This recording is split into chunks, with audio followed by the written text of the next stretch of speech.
ल हजुर मेरो सबै फ्रेन्ड्सहरू फ्यामिलीहरू आज चाहिँ म यो लोकल कुखुराको वाचिपा बनाउनु गइरहेछु। हाम्रो नेपाली गोर्खालीमा चाहिँ राई लिम्बूहरूले चाहिँ विशेष राई लिम्बूहरूले चाहिँ सुब्बाहरूले चाहिँ यो वाचिपा अनि यसलाई तिते पनि भनिन्छ र यो तिते बनाउन लागिरहेछु। हजुरहरू हेरिदिनु होला कसरी म बनाउँछु यो तिते। यसको लागि चाहिँ हेर्नु सक्नुहुन्छ मैले हरियो खोर्सानी, प्याज, अदुवा अनि यो लसुन काटेर तयारी बनाइरहेछु। अनि विशेष यो तितेको लागि चाहिँ यो तिते चाहिँ बनाउनु बहुत जरुरी छ। यो चाहिँ हामीले लोकल कुखुराको त्यसको जो डल्लै त्यसलाई राम्ररी सफा सुग्घर धुई पखाली गरेर आगोमा पोलेर यसरी पाउडर निकालेर यसमा चाल्नीमा चालेर यसरी धुलो बनाउँछौँ र विशेष यसरी सबै थोक मिलाएर हामीले तिते बनाउने गर्दछौँ। अनि यो तितेमा चाहिँ खास यो भात लगाइन्छ हजुर, किनभने तितेमा भात छैन भने सम्पूर्ण हुँदैन। यो भात पनि लाउनुपर्छ, यो तिते पनि लाउनुपर्छ। अनि यसमा मरमसलाहरू खोर्सानी आज मैले कम्ती काटेको छु किनकि मेरो हजुरआमाले चाहिँ खानुहुन्न पिरो। अहिले भरै अर्को काटेर फेरि हामी काटेर लगाएर खानेछौँ र अहिले चाहिँ कम्ती मात्रामा काटेको छु। र हस्तो हजुर हेरिसक्नुहुन्छ मैले यहाँ तेल खारिसकेको छु। अब बिस्तारै म यसमा हाल्नेछु यो मरमसला। पहिला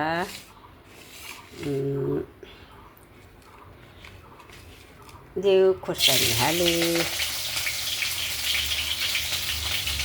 हेर्न सक्नुहुन्छ ल। अनि यो सबै हालिदिएँ मरमसला किनकि पहिले यसलाई हल्का भुटेर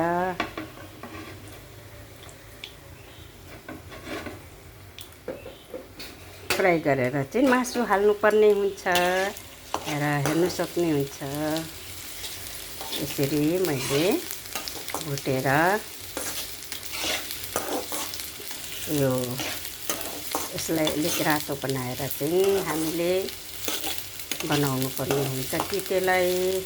र हजुरहरूले पनि सायद यो भन्दा राम्रोसँगले बनाएर खानुहुन्छ होला जहाँसम्म मलाई थाहा छ। विशेष हाम्रो राई लिम्बूले त अवश्य नै बनाउँछ अनि अरूले पनि सायद मन पराउनेले बनाएर खानुहुन्छ होला मलाई थाहा छ। हजुरहरूले झन् मिठो राम्रो बनाएर खानुहुन्छ तर मलाई चाहिँ आज अब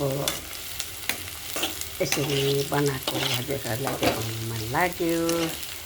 र सधैँ मैले तितेको त रेसिपी पोस्ट गर्थेँ र आज चाहिँ मैले कुन तरिकाले बनाउँछु हजुरहरूलाई देखाउनुको निम्ति भिडियो गरेँ र हजुरहरू हेर्नु सक्नुहुन्छ। यो यतिको भयो हो, यतिको भइसकेपछि म अब यसमा मासु हाल्छु।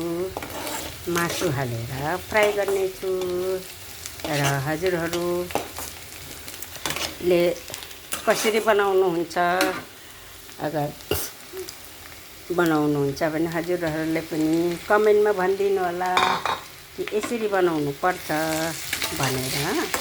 र म चाहिँ यसरी बनाउँछु। अब यसलाई म मजाले यसरी फ्राई गरेर यसमा सबै थोक हाल्छु म नुन, हल्दी, मरमसला बेसी हाल्दिनँ किनभने यसमै सिर्फ अदुवा र खोर्सानी, लसुन, प्याजको मात्रै मैले मसला राखेको छु किनभने मलाई चाहिँ अरू मसला हालेको मन पर्दैन। हजुरहरूले के हालेर बनाउनुहुन्छ हस् त। अब यो रेसिपी चाहिँ म हजुरहरूलाई देखाएँ र अब यो तिते चाहिँ म यो मासु फ्राई भएर पाकेपछि हाल्नेछु। त्यसको पश्चात यो भात हाल्नेछु र तिते तयार हुन्छ।